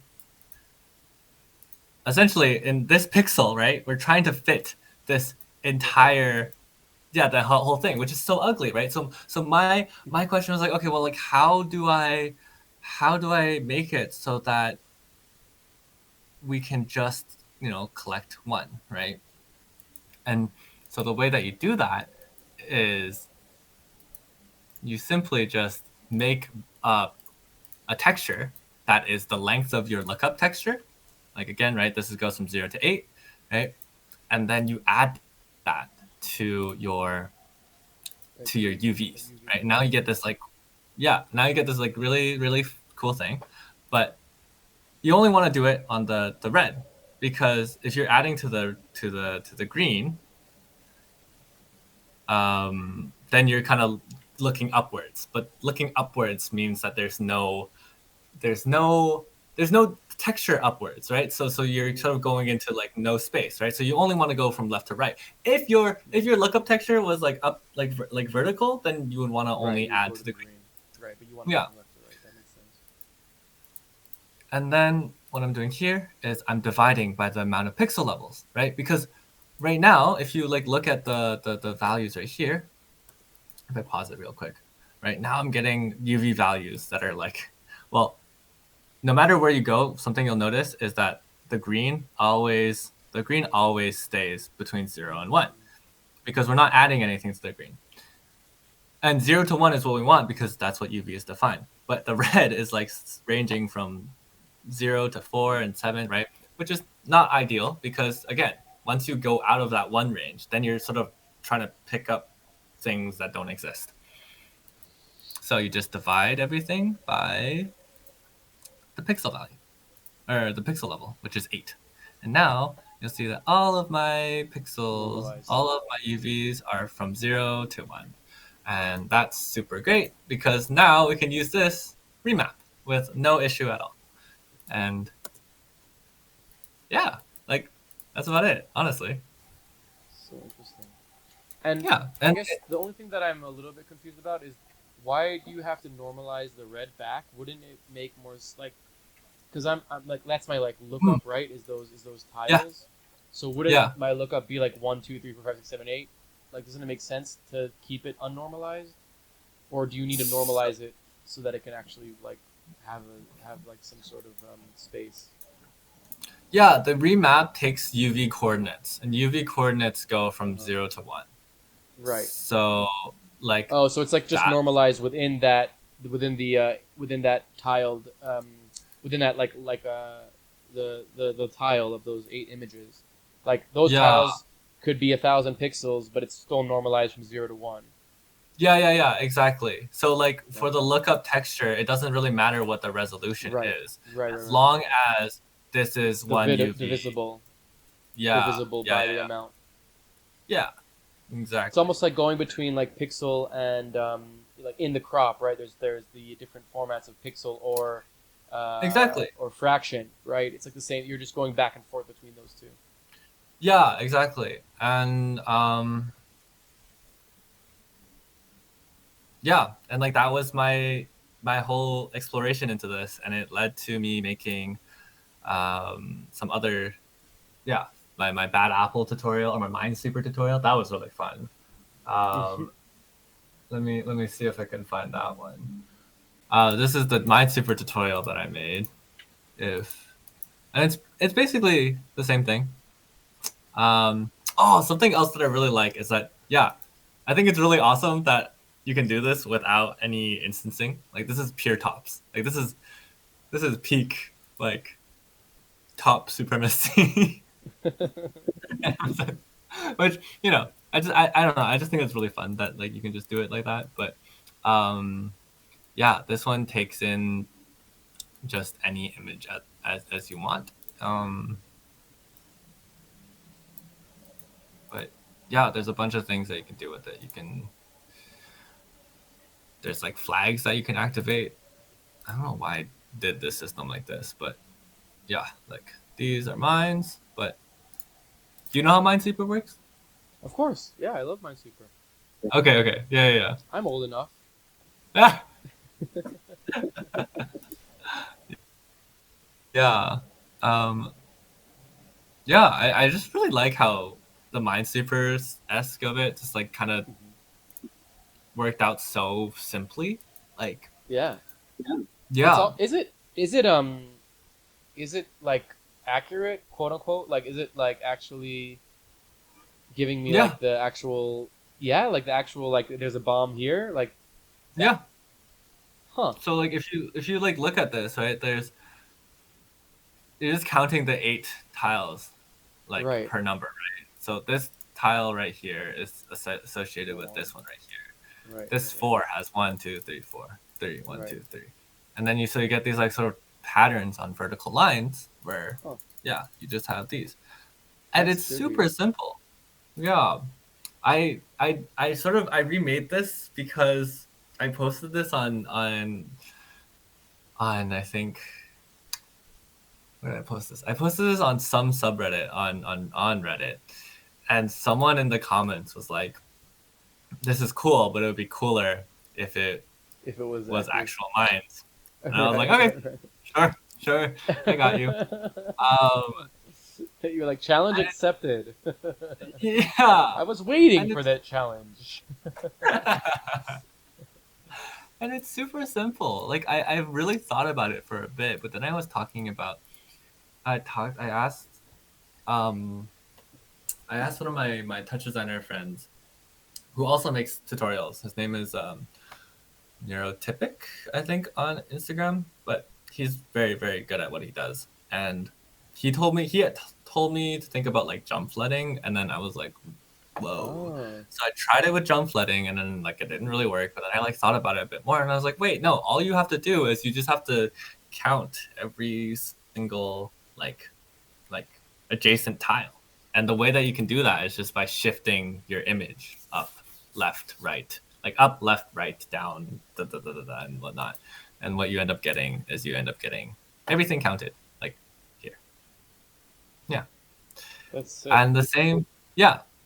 And then it's the same thing, I'm filters have been really, really cool because you really get to think about like how to, because like this is a filter, but you get to think about all the ways that you would sort of label a pixel, right? Like what a 1 means, or what a like a 9 means, you know, and how does one of those things come up, and then like, yeah, like this is the final board, and like for me it's like, okay, well, a 9 is like an empty tile that's already been pressed, and then the zeros um, are unpressed tiles, and then everything else in between are just the numbers. And I added another system here that essentially gives me these, which I think is the flags. Oh, wait, I think I messed this one up. This should be 3. Yeah.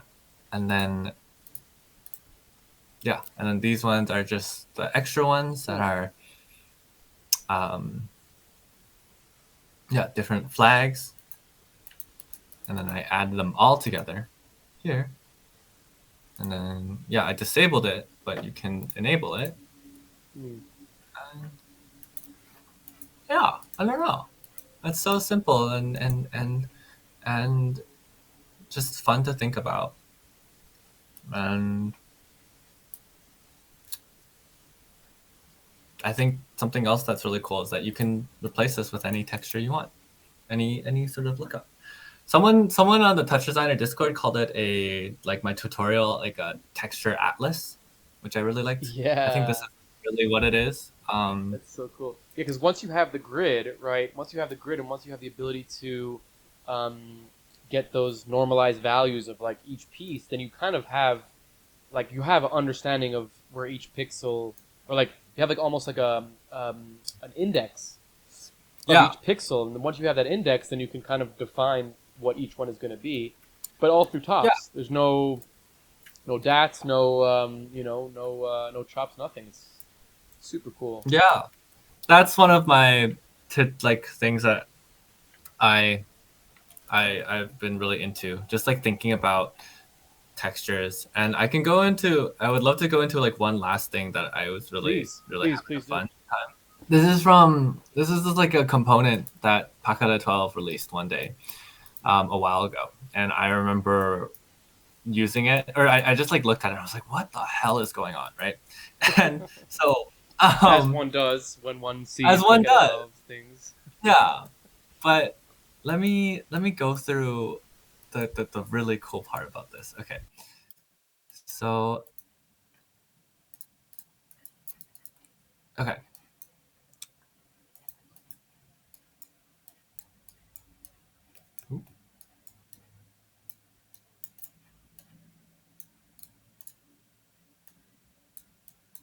Yeah. So this is So I was going through his tutorial and I was like, what the hell is like going on? But I was finally able to recreate it. And so essentially, right here, what I have is I have a noise, a limit, and then this is his voxel component to like basically put it onto a grid, a 3D grid.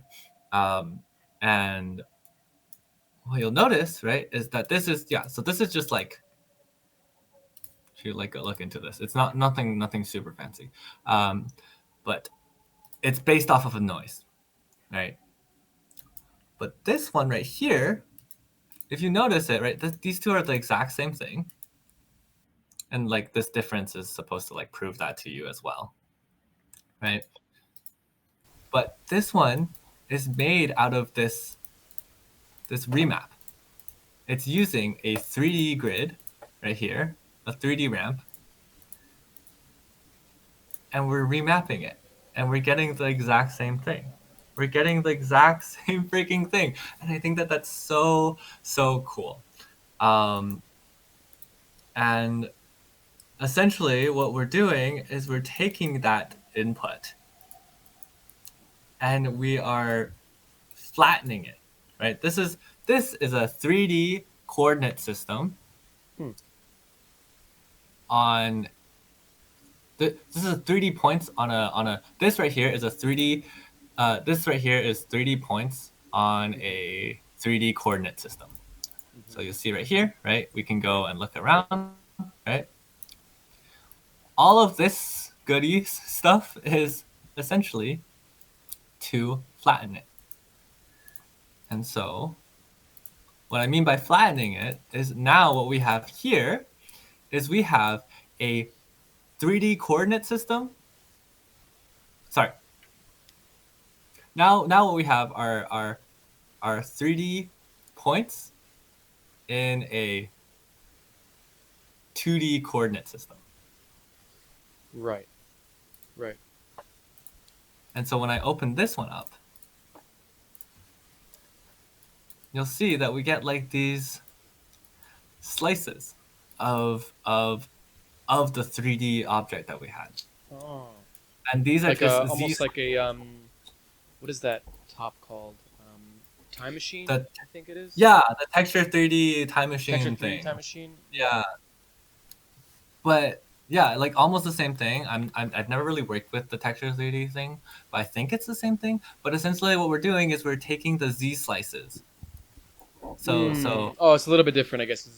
Z would be time on the yeah, on the yeah, time yeah. machine, but it's the same. It's almost the same effect where you're getting like the interesting. Wow, that's so cool. Sorry, continue. This is fascinating. No, yeah. And so yeah, we're basically looking at it at I guess like face on, right? And Right. and yeah, so now that it's flattened, right? Now we can use this flattened version to essentially tell this remap to essentially be like, okay, pick this point, pick this point, pick this point, pick this point, right? And then rebuild it. And so why that's so cool, at least for me, Pocket of 12 used it for some optimization stuff. That was I'm still trying to learn that. I'm not too sure what's going on, but what you can do instead is you can have any other 3D object. So right now I have a donut. You end up getting a bunch of time slices of the donut. Just like that. That's sick. And yeah, and to me, the reason why I think this is so cool is that like there's so many ways to represent the data that you have. You have again, right? You have the 3D points is a 3D coordinate system, or I guess this one, 3D points in a 3D coordinate system. Then we have this 3D points in a 2D coordinate system.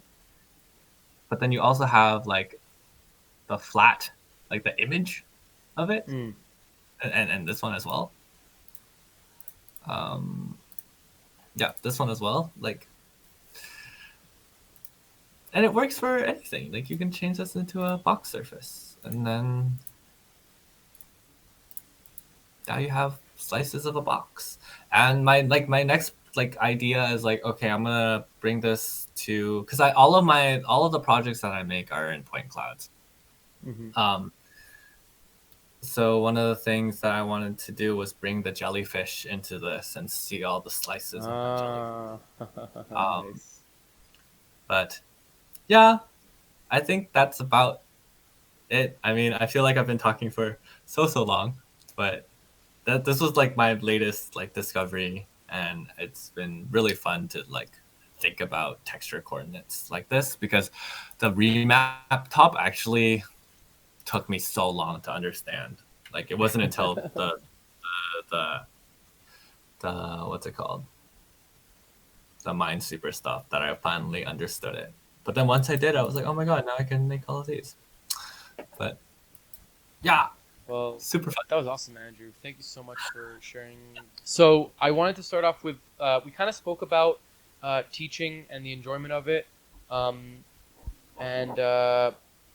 yeah, I wanted to kind of touch on that, but actually wanted to look at it from the point of view of the paper that you were talking about, the paper that inspired you to get into kind of creative coding and this kind of thing.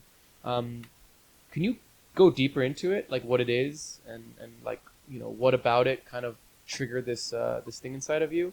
Um, yeah, I sorry, I didn't mean to confuse the thing about the teaching. I just my note was not split up into two things. So Oh yeah, forget what I no. said about the teaching thing. Okay. More interested in the paper. Yeah. Yeah. Um. Oh my God. Let me see if I can find the. Oh, say that it's basically the paper. The paper was going through this idea of mm, how to figure out systems of equations that can draw. Mm. And what I mean by that is like if you have some like grid, it's gonna be very crude, right? You might have a point right here that's like defined by like some variable xy, right?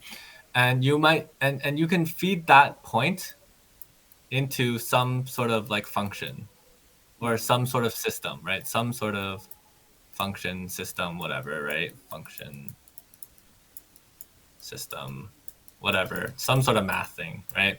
And what might happen is you'll get a new point like that, like, and we can call this one x1, y1, Mm-hmm. right? And what you can do is you can put that one into this point, right? And then you might get a new point, and like somewhere right here, and then this is like x2, y2, Mm. right?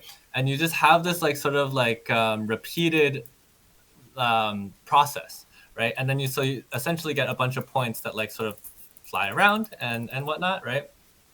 And the whole thing though is that like it's really hard to determine whether or not the system that you have will sort of stay into like a natural like into a natural path, like this. Because more often than not, if you have some random equation, it's probably gonna do something like and then like fly off into infinity, and then you won't actually get Uh-huh. any drawing, right? And so the paper was sort of talking about, okay, well, how do we sort of calculate a metric to measure the deviation of the system of equations, like the plotting of it, you know? And I forget how they did it. It's called a loop. Some European Lupovanov metric or Okay. something number, and it basically just measures the chaotic, like how chaotic something is. Uh-huh. And when it gets too chaotic, it throws that one away. When it is controlled, then we keep it, and then you can use it as like a plotting thing. Um, and like that's about it. And the functions were pretty simple. It was like so like you could say like x new is equal to like a times like x plus b times y, and this will be x old, y old, this, and then y new might be something like c x old plus d y old. Something like that, right? It's super simple, right? But then Mm. it's like, okay, and then the paper was basically trying to figure out, okay, well, how do we figure out what to set our A, B, C, and D to equal to?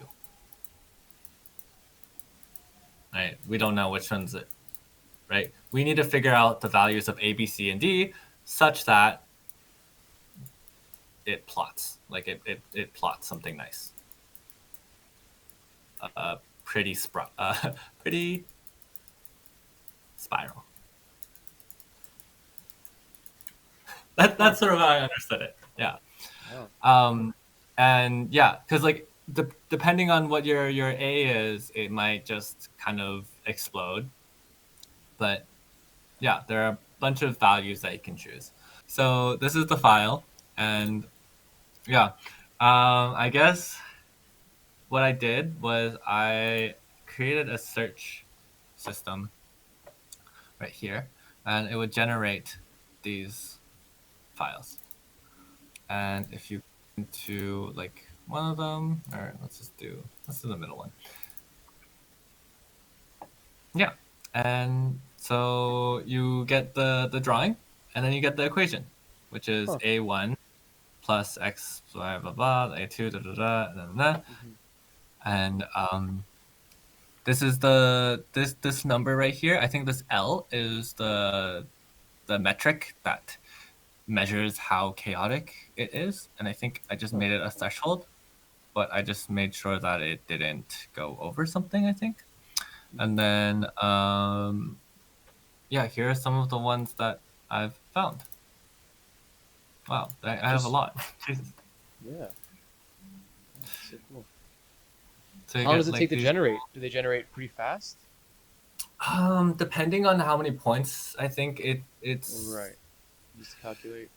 you can find a bunch for a bit for a while. Oh, and then this is the yeah, and then this is the values. So right here. Oh, So like this could be your A, this is your B, um, C, D, F, G, H, I, J, K sort of parameters that you would want to like recreate it.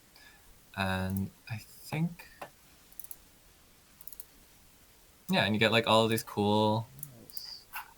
interesting like Cool. what? Crazy. What else? Yeah, like Wow. these interesting shapes. Tendril. And what I did was I just basically generated a I recreated a strange attractor, and then I would slightly tweak the parameters, the ideal parameters that I found, like up or down.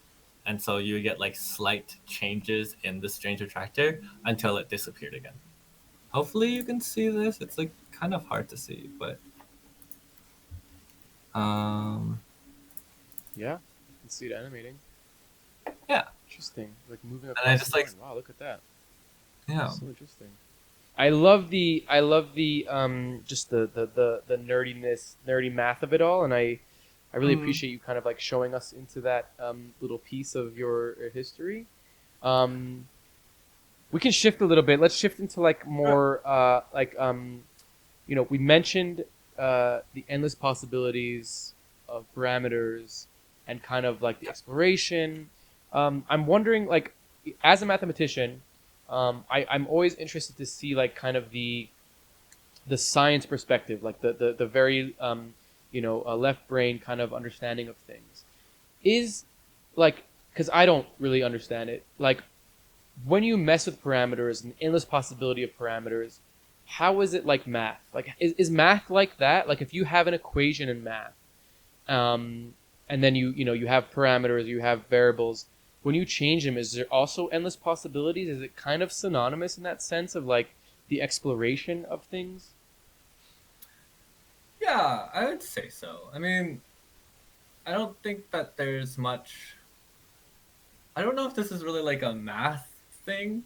I think for me, again, like I really think that these two things are like intertwined, and Right. parameters are like a way of like tweaking the color, right? Like, oh, like you want to change something else, like change something about the scene that you're drawing. You just want to like change it, like you just want to change a different color. That like you just like tweak a small amount. The only difference I would say maybe is that like with parameters, you're kind of it's all kind of interconnected, right? Like it's like everything's built, or at least the way that I make art, right? Everything is built to be connected, like associated with another part of my project, right? So sometimes when I do change one part of like one number, then the entire visual kind of changes, it transforms, which can be unpredictable.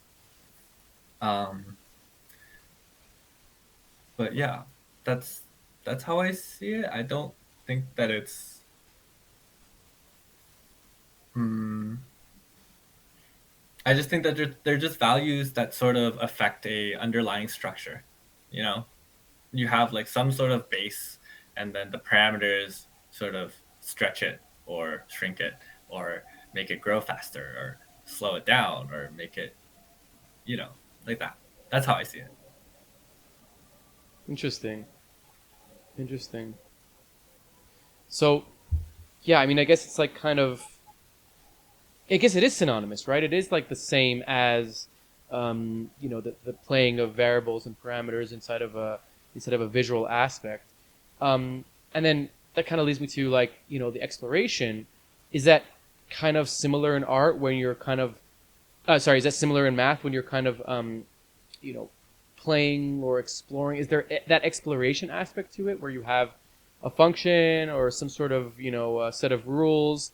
Is there an exploration inside of that, similar to like in an art piece where you have a set thing and you have parameters? Is there like a lot of like when you understand the numbers that you're looking at, the results, does it excite you in that sense? Is there that exploration aspect to it? For my art.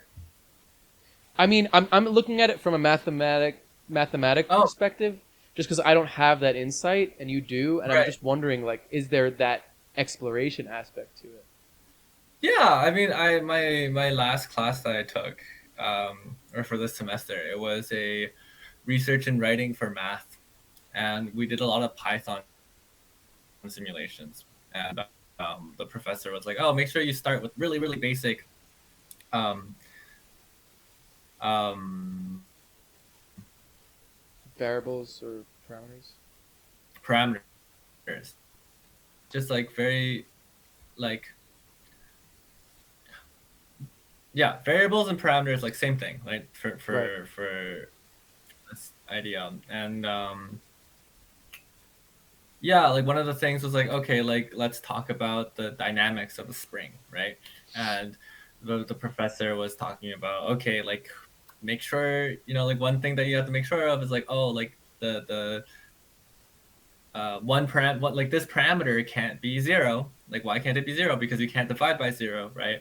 And it's like make sure to build your simulation around that idea, right? There's like something called non-dimensionalization, and that's I don't really even know what the fuck it is, but it's just like ways to like tweak the parameters to make sure that it's easier to use in a like a Python environment. Mm. Um, but yeah, I mean, like you have to deal with parameters all the time in simulations, and Hmm. um, yeah, that's all the same to me. All of it is like exploration. Interesting. So okay, cool. So I guess once it becomes the same in your mind, then it's the same, right? And then it's like Mhm. everything is exploration. I guess I just don't understand the mechanics of math enough, more than Mhm. like obviously the basics of things. Um, so for me, it's like kind of like a little bit of a mystery. Um, Mm. that brings me to like another question to you, and this is maybe more esoteric, and please like feel free to take it wherever you want because I think it's a an interesting topic.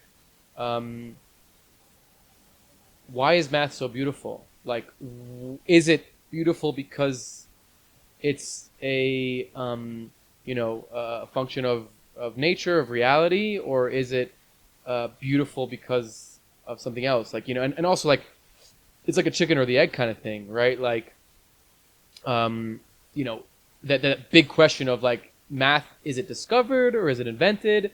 I think there's like two different schools of thought there. Um, Yeah. Please just like your 2 cents on this and like just kind of how you contemplate it and what you think about it.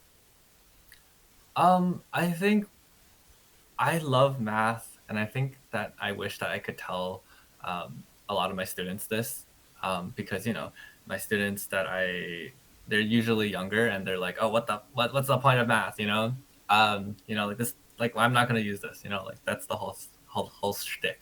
And for me, I love math because it's the organization of information. I think that when you're taught math, um, like sure you're not going to be using a lot of the stuff that you're learning, but what it's teaching you is here's a set of here's a set of like information or data, right? um, Math is going to teach you how to organize it, how to manipulate it, how to Mm. to recognize patterns out of it and how to construct something new with it, right? And math is just like an abstract version of that, but then it sort of expands to a lot more than that. Like in the human sense, like that's why I love math. I think that it's really important in that sense. It's really a good way to understand. Like I think it helps a lot in understanding like how to build things, I guess. And then for me, another reason why I love math is because like it kind of, I think it's so cool that you can make like literally anything out of equations. A lot of One of my favorite classes I took that like kicked my ass was partial differential equations. And I think that differential equations and differential equations are super, super fun and interesting because they're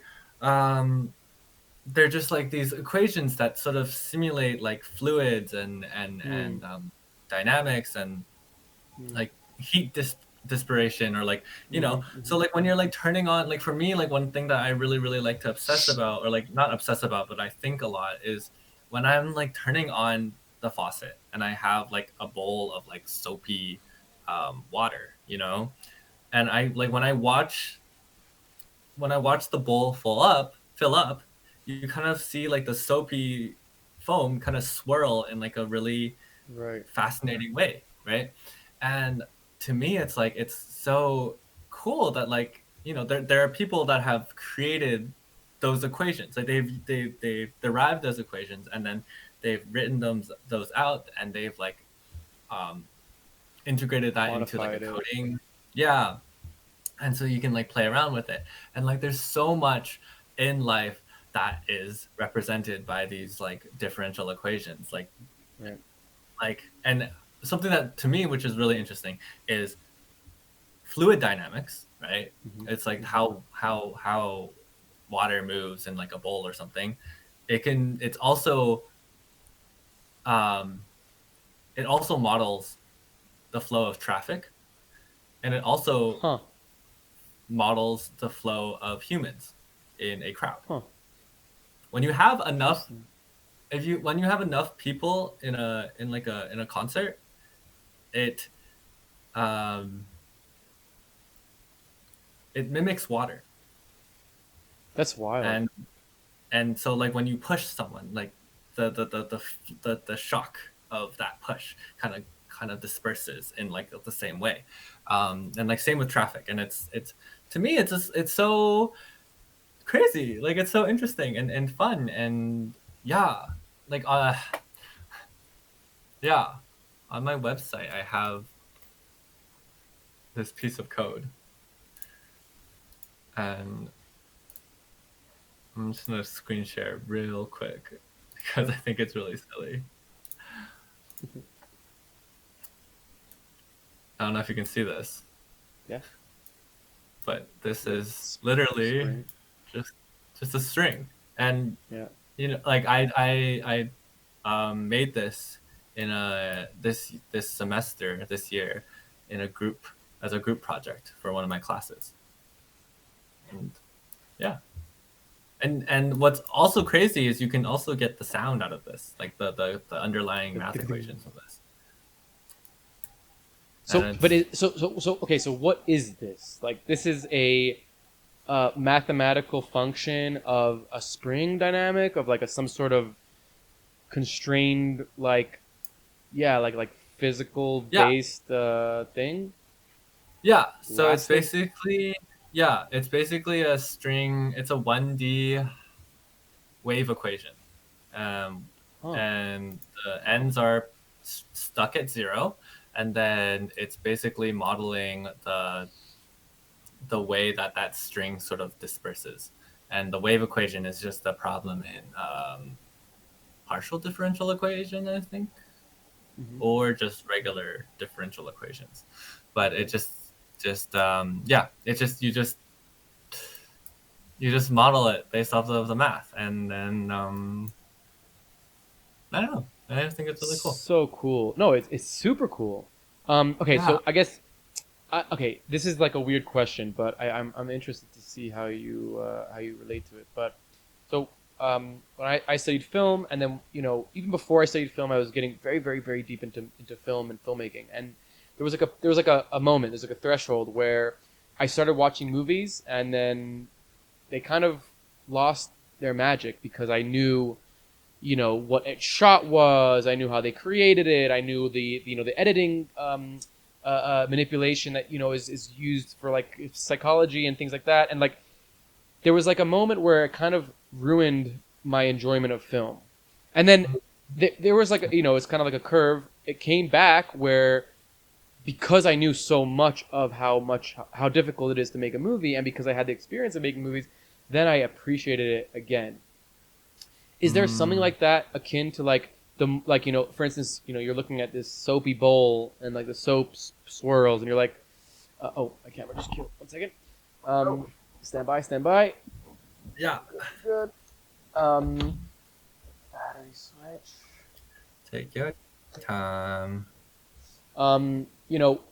You're kind of like looking at these soapy. Sorry.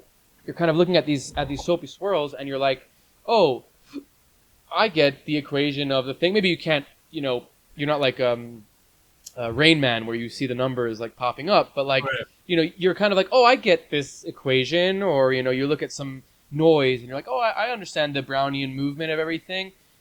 Do you lose like the appreciation for it? Is there like a moment where it's like a little bit overwhelming in that sense? No, I don't think so. No. Okay. I think Okay. at the end of the day, like I think that I'm not I'm not some like super genius. Math was hard for me. University math was hard for me. And then like I think that for me it's just I've learned enough to understand how to appreciate a lot of the things um, that I see. And I like I can think about it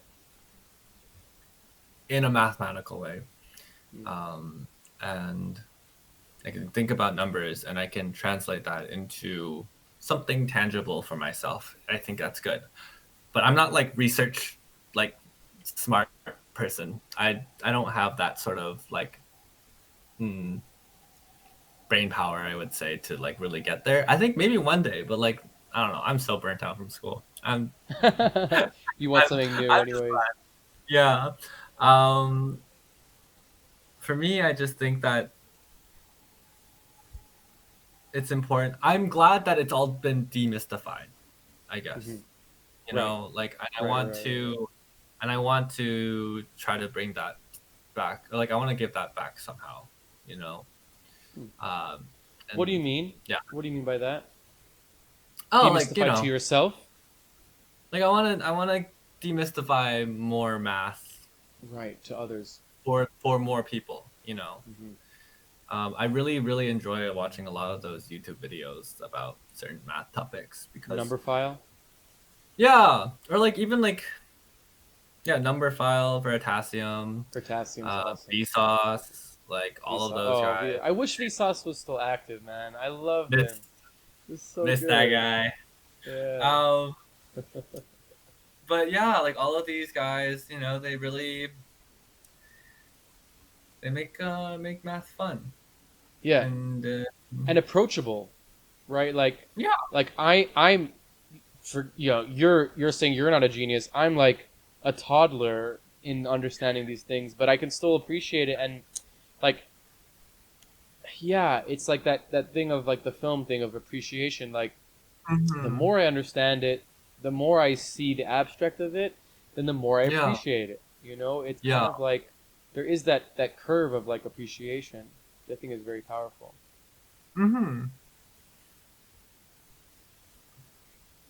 Um, yeah.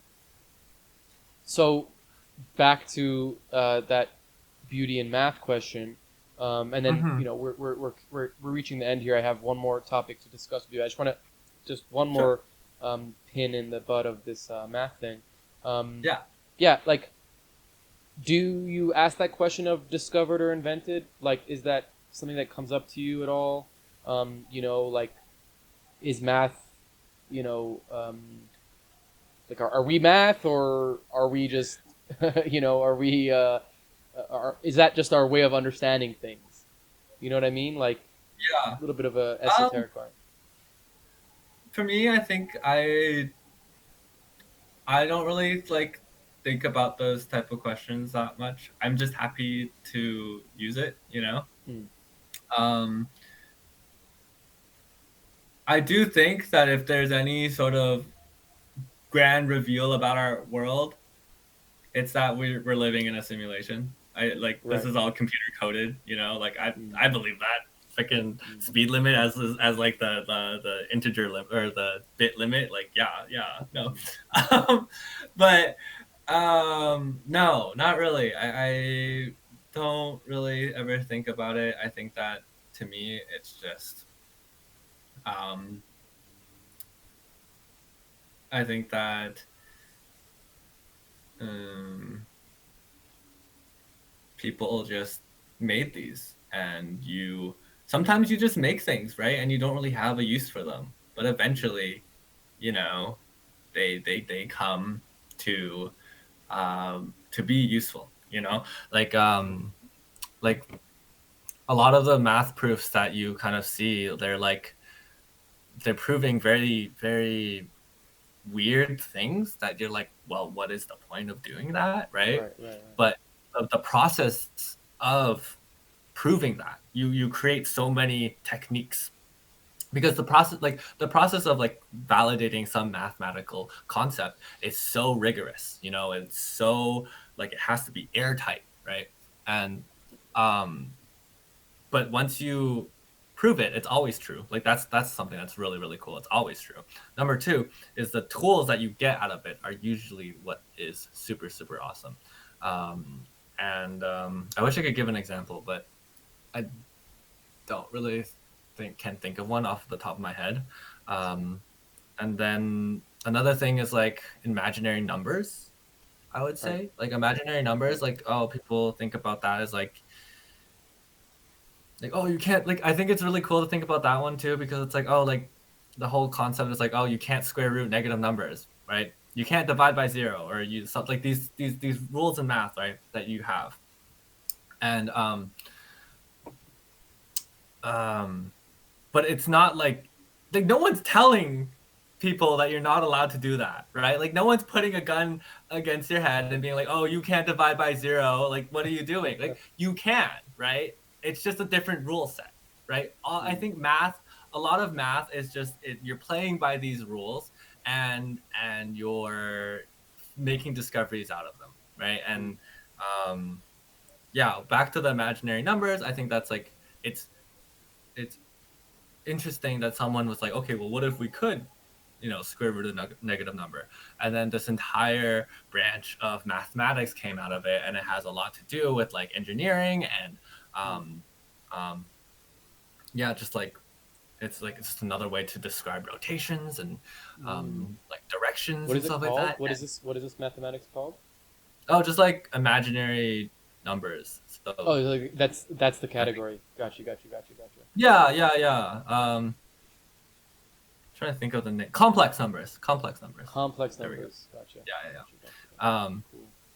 And yeah, I think that's something that is yeah, I think that's something that I also really think what math is super beautiful in is that it's it's a it's based off of a bunch of rules, and those rules are called axioms, and they're just the given truths of mathematics, and like you know everyone sort of collectively agrees on that. But it's very interesting once you sort of start to like challenge one or two of those, Mm. and you know if you do that in a way that's very rigorous and very detailed, you know, you end up getting like different branches of math. And Wow. yeah, like there's this really interesting video called I think Veritasium made it recently, but it's about the axiom of choice. Yes, I Yeah, remember that one. That's and very cool. and that one is super interesting, and it's also just Yeah. like wow, like when you really think about it, at least for me, when I watched it, I was like, wow, like, yeah, you really kind of do need a way to like choose something, you know? But Yeah. it's like, anyways, yeah. Wow. Well, I mean, I'm excited by this topic. Hmm. You know, even though it's so far from like what my brain can understand, or my level of understanding, it just makes me want to learn more. You know, like yeah, like potassium and number file and all these things. I watch it and like Hmm. 90% of it goes over my head, but the small abstract that I get really gives me a lot of elevates me in that sense. I love that. Yeah, I think that's what's really cool about those videos. They're very, yeah, you can just watch them, you know, like Yeah, it's like a story, you know. It's not it's a really, story. Yeah, it's yeah, not like a math equation or some sort of yeah. problem. It's like really an interesting story. But So it, okay, so yeah, we're getting yeah. No, please, no, no. please, Oh, no, it's no. just an interesting story that like, you know, opens the gates to people who might be scared of it, you know? Mm. It's a way to like demystify without really making it scary or anything like that. Or yeah. I don't know. Totally, Accessibility. totally. Accessibility and yeah, and it's inspiration, right? Because it's like it's the same thing with like what we do, like with art. Like somebody's gonna look at your piece of art and like I'll look at it and be like, oh, that's cool. How do you make it? How do you get to that Mhm. thing? You know, what's the parameters? Blah blah blah. But somebody else might watch it and just be like, oh, that's pretty. You know, like no thinking about it deeper. And I think that could Yeah. be like almost some sort of similarity with math. Is like, yeah, you look at that equation and you're like, oh, I get that equation. I understand that equation, and I'm just like, what does it function? Like, what does it give us? You know, and that's like Yeah. kind of they're both valuable in that sense, I think. Hmm. Okay, so the last thing I want to talk to you about, and we're getting to the end here, was you mentioned, I think maybe on your website, that you're really interested in creating digital worlds to play in. That's kind of like maybe an aim or a goal of yours. Can you talk to us a little bit about that? Like, what is the interest there? What are you working on? Even just, thought wise. Yeah. I really, really wish, like, I really hope to like be able to one day create like installations, um, where you can interact with the art that I'm making or the art that is there. And I think this just has to do with me, um, sorry, really just like into the curiosity that my art practice brings, you know. And um, one way to do that, I'm sure you've seen from like touch designers, like, you know, like for example, like the Connect, right? Like I don't think it's anything new or anything like that, but like it's, I think it's just really fun to be able to bring the digital world into our hands, right? And be able to play with it. Um, as of right now, I have not really been able to do much of what I want to do because I kind of live in like a box. So there's not that much room for me to use like Connect sensors or stuff like that. The last time that I tried using the Connect, I tripped over my Connect cord and Oh I no! broke my.